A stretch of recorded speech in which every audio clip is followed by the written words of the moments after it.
A KSL Sports Beat presentation. Game Night Live kicks off now. Presented by Superior Water and Air. And hi there, everybody. Welcome to Game Night Live. Glad to have you aboard. High school football season now in the books, Jeremiah. We finished it off with 3 state title games yesterday. So sad it's over. Jeez, it's so much fun. Let's start with the 3AA state championship game. Desert Hills and Pineview, they know each other really well. Region rivals, they face each other in a title game for the second time in 4 years. And just like it did in 2013, came down to the final play.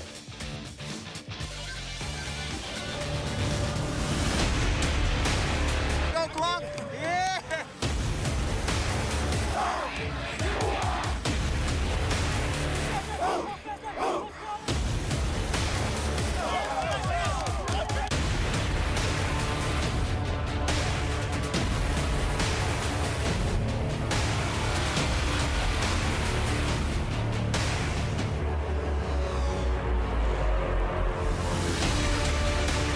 The game was tied at 7 after 1 quarter. Nephi Sewell broke the first big play of the game. A 29-yard touchdown that gave Desert Hills a 14-7 lead. Pineview came right back with their star running back. Jacob Mapungi dives in for his second touchdown.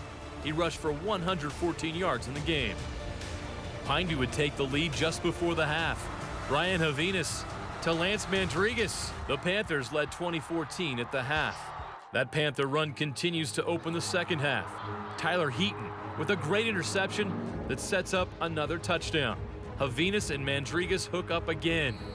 It's 27-14 Pineview after 3 quarters. Desert Hills would turn to their star running back to start a rally. He missed last season with a broken neck. Some thought he would never play again.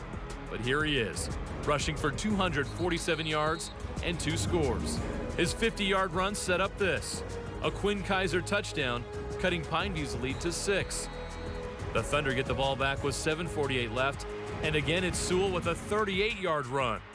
He battled a leg injury for the rest of the game.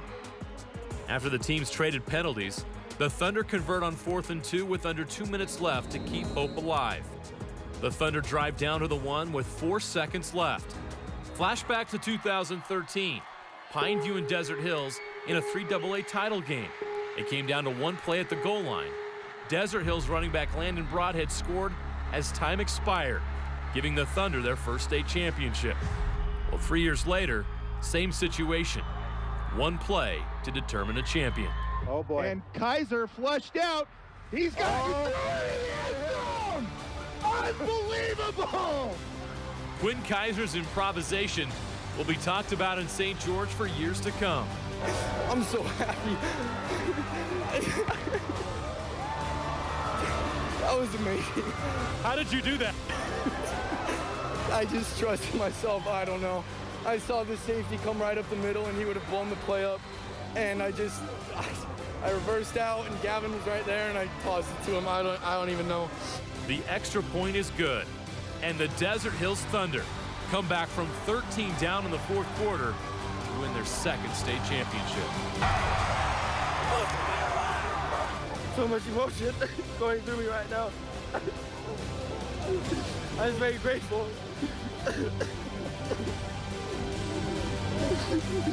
To have a game like this with my team.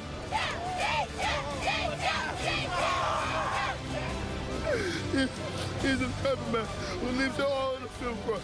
And before the season started, he promised me that we're going to win this thing. And he's a man of his word, obviously. It's all glory to God that he's able to play again. And I love him with all my heart.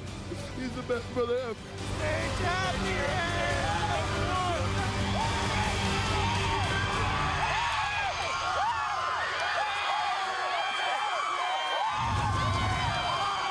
Amazing finish, An amazing story for Nephi Sewell. The emotion on that team after that win, they were thinking of him the whole time. Understandably so, coming back a year after having a broken neck. Pretty incredible way to finish.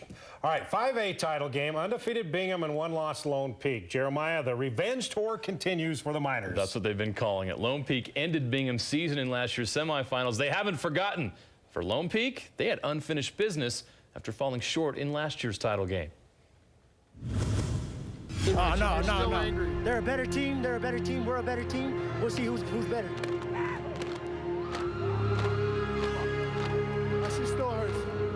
we got our shot at them again. We ready. You know, we're just going to get after it one more week. We don't win it on Friday next week. It's going to hurt us bad as last year. It sounds like.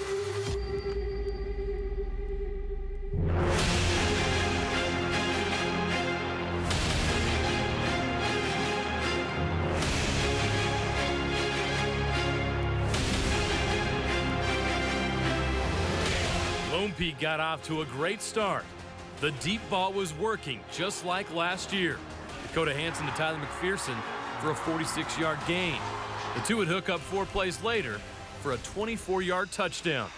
The Knights led 10-0 with 1 minute left in the first half when Bingham sparks their offense with a deep ball. Matt Dane connects with Dax Milne for a 46-yard gain. And on the very next play, Dane goes for the end zone. Braden Cosper makes the catch. Bingham cuts Lone Peak's lead to 3 at the break. Came at an opportune time.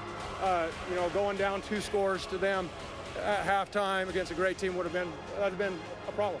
Third quarter, Daniel Loa makes a big play.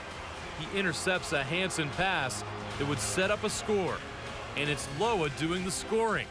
A star on both sides of the ball, his 9-yard run gives Bingham the lead. Before the season, I thought I was just trying to get wherever I needed to be, and wherever the coaches needed me to be. Lone Peak goes on a long fourth quarter drive and has a chance to take the lead. The Bingham D comes up big again. Tongi Longi with an interception. I told them, they can't last 4 rounds with us, baby. They can't last 4 rounds with us. That would be followed by a controversial call.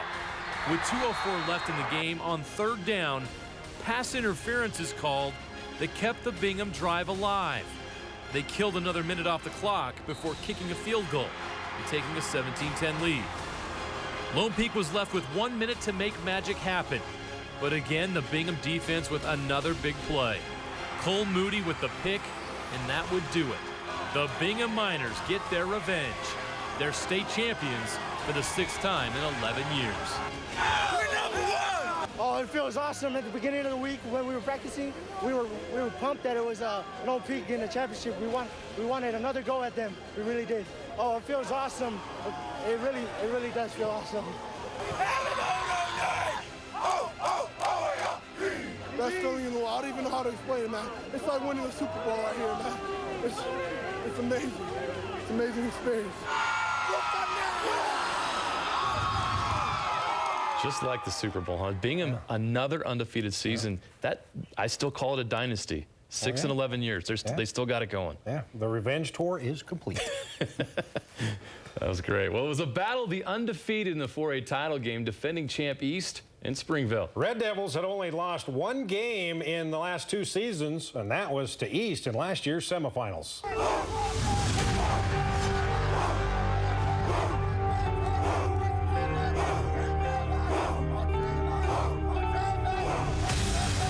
East would come out and dominate the first quarter. Jalen Warren's in for the 3-yard touchdown, and just like that, less than 3 minutes into this thing, the East Leopards on the board. The pitch, and he's got a lot of room. This could be a touchdown. Charlie Vincent's in for the 49-yard touchdown. 14-0 Leopards after 1. Start of the second quarter. Here comes a pressure, unloads, and is it caught? Yes, touchdown, 15 yards. Jansen Thorpe, Bennett Hollinger. But the Leopards would answer quickly. The pitch to Malisi, and Malisi has a touchdown, 21 yards. Nick Harris inside the 5. Nick Harris reaches for the touchdown. 4 possessions, 4 touchdowns for the Leopards. Springville, though, would not fold. Jansen Thorpe to the end zone, caught, touchdown. Touchdown Springville, 14 yards. Jansen Thorpe to Seth Mortensen. So after 1/2 a play here in the 4A championship, East 27, Springville 13. Start of the third quarter. And the punt is blocked. Punt is blocked by East, and the Leopards have it. And they're going to have 1st and goal at the 6-yard line. 1 play later. Jalen Warren fighting his way in for the touchdown. East with the 34-13 lead heading into the 4th. Then Jalen Warren would run into the history books. Jalen Warren still on his feet. Jalen Warren's headed to the end zone. 30-yard touchdown for Jalen Warren. That was Jalen Warren's 38th rushing touchdown, tying him with Alan Mortensen of Grantsville for the most rushing touchdowns in one season. MVP! MVP! MVP! East repeats as 4A champions, 48-20 the final. Just incredible. It was like a fairy tale that we were able to go out to De La Salle and win that football game out there. We're one of 3 teams to do that since 1989, and you know, to beat Pulaski Academy at home this year, and then, you know, win that Region 5 championship. And it's been a magical fairy tale season. I can't put it into words. It's just been unbelievable. It's what we worked for in the summer, all summer workouts, all the condition, all the lifting. It was exactly what we worked for. All right, Jeremiah, so Jalen Warren sets a state record for rushing yards in one season, 3,099. Ties a state record with 13 games over 100 yards rushing, and he had 12 games over 200 yards rushing. Wow. Incredible season for East, and especially Jalen Warren. Can we get a Bingham East game, please? And one. Can we make it happen? Yep. I'd love to see it. Yep.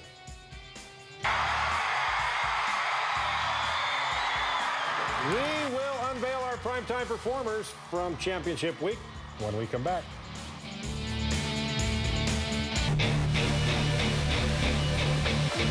Prime Time Performers, brought to you by Mr. Mac, dressing you for prime time. Primetime performer is Nephi Sewell of Desert Hills, 24 carries, 247 yards, and 2 touchdowns, leading the Thunder to the 3AA title. A remarkable comeback from a broken neck just 14 months ago. Now, of course, plenty of drama and plenty of big plays from Championship Fridays in Rice-Eccles. Yeah, there's nothing like ever Utah high school football players running onto the turf at Rice-Eccles. We try to paint the picture with the latest highlight reel. It's the last game, Jason. Let's go, baby. Let's go.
The emotion you're feeling right now.